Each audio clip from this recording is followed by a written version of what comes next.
Everybody started calling Jack the king of the comics, and at first he was embarrassed by it because Jack never thought of himself as being any better than anyone else. He was just another guy trying to make a buck, doing his best work, trying to bring home a paycheck every week. But eventually so many people were surrounding Jack and telling him that he was the king that finally he said, okay, all right, I'm the king, fine. Jack's only interest in comics was in telling the story. He didn't want to ink his own work because that wasn't involved with storytelling. All he cared about was that the story was told. He didn't even like drawing covers very much because if he was called upon to draw a cover, it was usually for a story he'd already finished, and he wasn't interested in that story anymore. He was interested in the next one. All he wanted to do was just to tell stories in visual form, and anything he could do that would make the story more interesting and would make the points clearer, he would do. And if it meant changing perspectives or changing a human anatomy or defying laws of physics of the page, he would do it if he thought it was advancing the story. All he really cared about was getting from the beginning of the story to the end of the story and taking the reader on a very interesting journey along that way. He didn't care if people said, oh, what neat pictures. That held no joy for him. He wanted them to say, what a great story.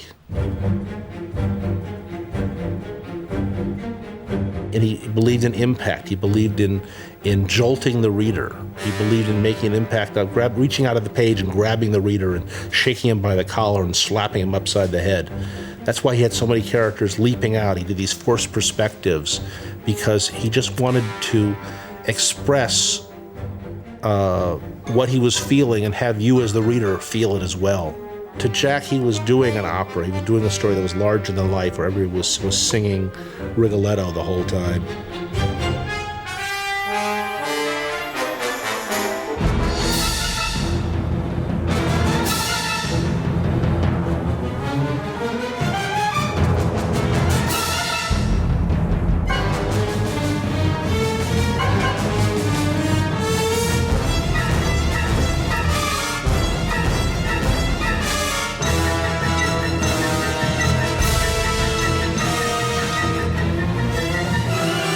I think most people who met Jack were initially startled because they expected him to be this 6'4" god with broad shoulders, and Jack was a short, little, feisty guy with a thick New York accent, and when I met him, he was smoking cigars. So he didn't quite seem like the heroic type, and yet once you got to know him, you understood that there was an inner strength in him that was just as formidable as that of any character he drew. He was a very tough, fighting man who really believed in principles strongly. Jack grew up in a crummy part of New York, in an area where the kids didn't have much future, where there was a personal challenge to make something out of yourself, and you and your family were crammed into a little hovel of an apartment. It was a tough neighborhood, and he used to tell these stories about the kids in the neighborhood challenging each other to fights. Later on, this turned up in the Fantastic Four as the Yancey Street Gang. And everybody had to kick in. At a very early age, Jack was made aware that he had to bring home money to support the family. He had to help his parents and work, and he was always drawing, and I guess his parents probably wanted him to go in another direction. But he obviously had some talent and, realized he could make a living out of it at a very young age. But I think he always had it in the back of his mind. That's how he started.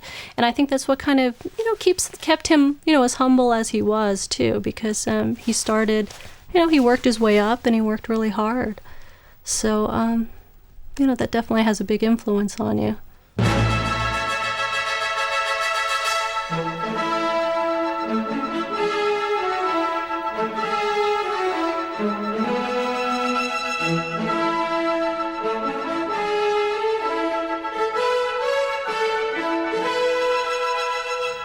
Jack was born Jacob Kurtzberg, and he was very proud of being Jewish. He didn't change his name to hide that.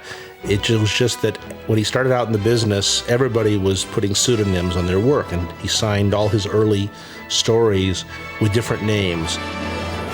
And eventually, the work that was signed Jack Kirby seemed to be what was catching on, and that became the name he was known on.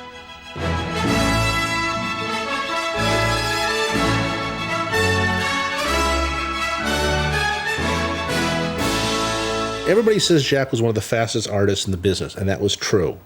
He was also, though, one of the most prolific artists because of the hours he worked, and that should not be discounted. He would go to the drawing board around noon every day, and he would sit there around the clock, finishing maybe at 3 or 4 in the morning, pausing for a dinner break and maybe to catch a TV show or to go outside and smoke a cigar or something. But he would put in a minimum of 12 hours a day, if not longer, and he would just go from page to page to page. His mind was always on his work. You can see it. I mean, he like everyday normal things that, that we do, my mother pretty much did for him. So basically he spent most of his time, you could see him just thinking. You could see wheels almost turning in his head, ideas, and that's all he concentrated on. Jack Kirby was a two-person operation. He met Rosalind Kirby when he was doing Captain America originally in the 40s. They were inseparable thereafter.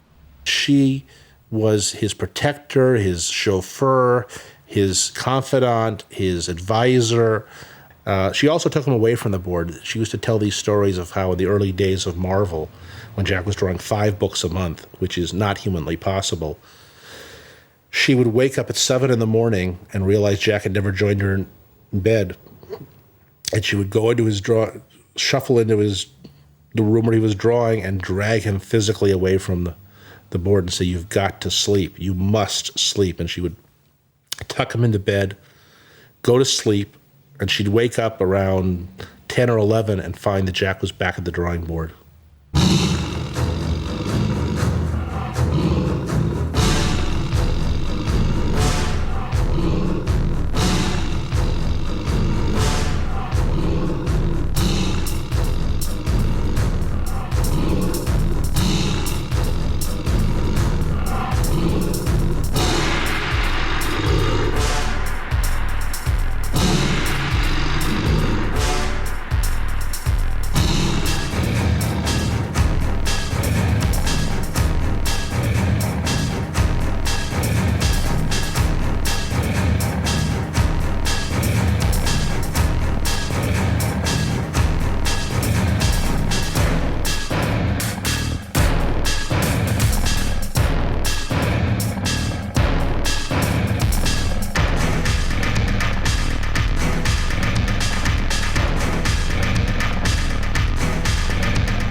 Jack kind of drew from the gut.